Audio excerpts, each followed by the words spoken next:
রাঙা শিখায় দিগন্ত জুড়ে, লাল রঙের স্বপ্ন আঁকে, মাটির বুকে রোদ্দুর ঝরে, হৃদয় জুড়ে স্মৃতি আঁকে। হাই বন্ধুরা, কেমন আছেন? আশা করছি সকলেই ভালো আছেন। আমার আরও একটি ভিডিওতে আপনাদের স্বাগত জানাই। আজ মার্চ মাসের 10 তারিখ, ঘড়িতে টাইম হলো এখন দুপুর 2:15। আছি পুরুলিয়ার একটি ছোট্ট সুন্দর গ্রামে, নাম হালদা। ফাল্গুনের বসন্তের ছোঁয়ায় ভিড় করতে থাকে এই পুরুলিয়াতে, কারণ এই সময় বনের ভেতরে নীরবে আগুন জ্বলে, সাথে মনেও। তাই আজকে আমি চলে এসেছি আপনাদের কাছে এই ভিডিওটা নিয়ে। হাওড়া থেকে খুবই কম খরচে, তাও আবার একদিনের মধ্যে ঘুরে আসুন পুরুলিয়া সেই পলাশ বাগান থেকে।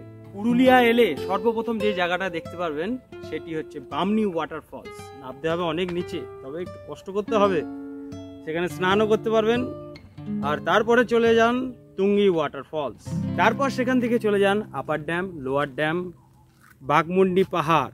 বাঘমুন্ডি পাহাড় অ্যাকচুয়ালি পাহাড় নয়, তবে দূর থেকে আপনার পাহাড় মনে হবে, কারণ পাহাড়ের উপরে যখন আপনি পৌঁছাবেন তখন সেখানে পাবেন পলাশ বাগান। একটি শিব মন্দির আছে, আর শিব মন্দিরের পেছনে আছে এই পলাশ বাগান।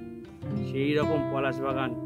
পুরুলিয়া পলাশের জন্যই বিখ্যাত, সেই জন্য এই সময়তেই সবাই আসে। এই ফাল্গুন মাসে পুরুলিয়া মানেই পলাশ, আর পলাশ মানেই পুরুলিয়া।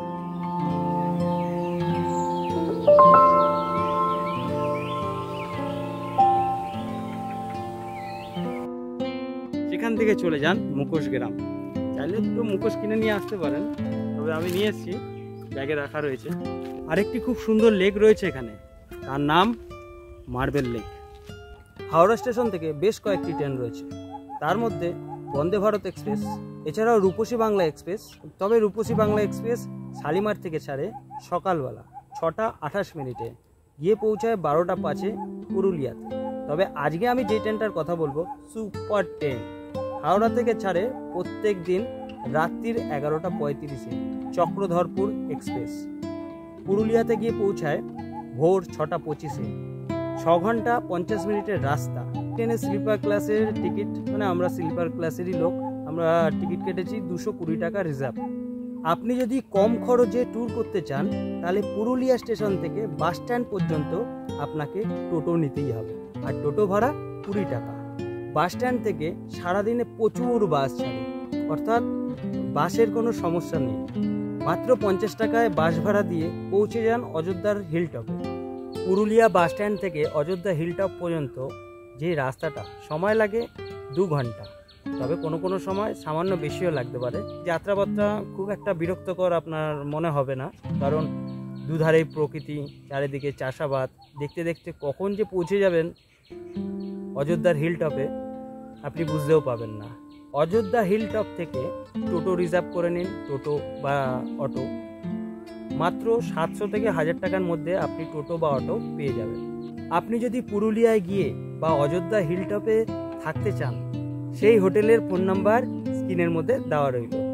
এছাড়া যদি আপনি টোটো বা অটো রিজার্ভ করতে চান, তারও ফোন নাম্বার স্ক্রিনের মধ্যে দেওয়া রইল, আপনি যোগাযোগ করে নিতে পারেন। এবার আমি আপনাদের এমন একটা হোটেলের নাম বলবো খাওয়ার জন্য। তারও রুম রয়েছে, 2-3টে রুম রয়েছে, ভাড়া খুবই কম, কিন্তু খুব সুন্দর রুম। 6 জনের ক্যাপাসিটি এক একটা রুমের। রুম ভাড়া 800 থেকে 1000 টাকা। তবে সেটা বড় কথা নয়, বড় কথা যেটা, এই হোটেলের খাবার দারুণ। নাম সোনার বাংলা, একদম হিলটপে।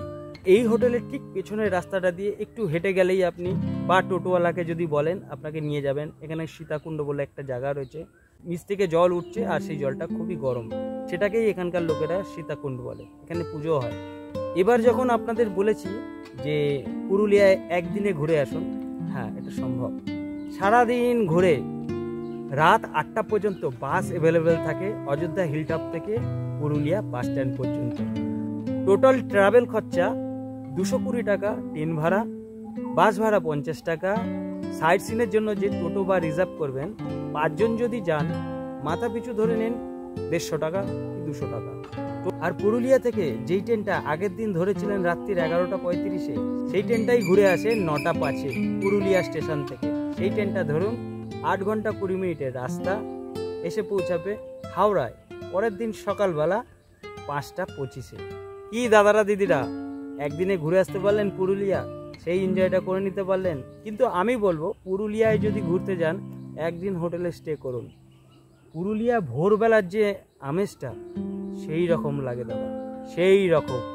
অনেকে আবার দার্জিলিংয়ের সাথে পুরুলিয়ার তুলনা করেন। দাদা হাতি আর ঘোড়া দুটোর মধ্যে তো পার্থক্য আছে। হাতি লোড নিতে পারে আর ঘোড়া দৌড়াতে পারে। কাছাকাছির মধ্যে বেস্ট প্লেস বলতে গেলে পুরুলিয়া, মানে আমাদের কলকাতাবাসী বা হুগলিবাসীর কাছে। তাই ঘুরে আসুন পুরুলিয়া। এই দোলের সিজনে পুরুলিয়ায় প্রচুর ভিড় থাকে। তবে আপনি যদি একদিনের জন্য যদি ঘুরে আসেন তাহলে আপনার কাছে হোটেলটা খুব একটা ম্যাটার করে না। কিন্তু পুরুলিয়া হোটেলের রেট 2000 টাকায় পাইনি দাদা, 2500 টাকার হোটেল ভাড়া, মানে মোটামুটি একটু রুম। একদম খারাপ রুম, আপনি খারাপ কথাটা ঠিক নয়, তবে একদম লো বাজেটের পাতি রুম ধরে নিন 1400-1500 টাকা, এরকম রেট চলছে এখন এই পলাশের সিজনে, বসন্তকালে, ফাল্গুন মাসে। একদিনে আরামসে ট্যুর করে আসা যায়, আর যদি থাকেন তাহলে তো আরোই ভালো। অনেকে বলে যে এই জায়গায় গেলে আপনি পলাশ ফুল পাবেন, ওই জায়গায় গেলে পলাশ ফুল পাবেন।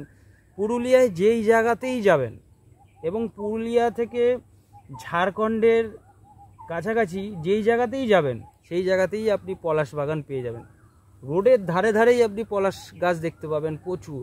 তবে রোড ছেড়ে যখন একটু ভেতর দিকে যাবেন ফাঁকা জায়গায় প্রচুর পলাশ গাছ এমনিই দেখতে পাবেন। এর জন্য আলাদা করে একটা জায়গায় গিয়ে পলাশ গাছ বা পলাশ ফুল দেখবেন সেরকম কিছু নেই। ভিডিওটা এই পর্যন্তই শেষ করলাম। ভালো লাগলে লাইক, কমেন্ট, শেয়ার। একজন বাঙালি ভাই হিসেবে পাশে থাকবেন। ধন্যবাদ।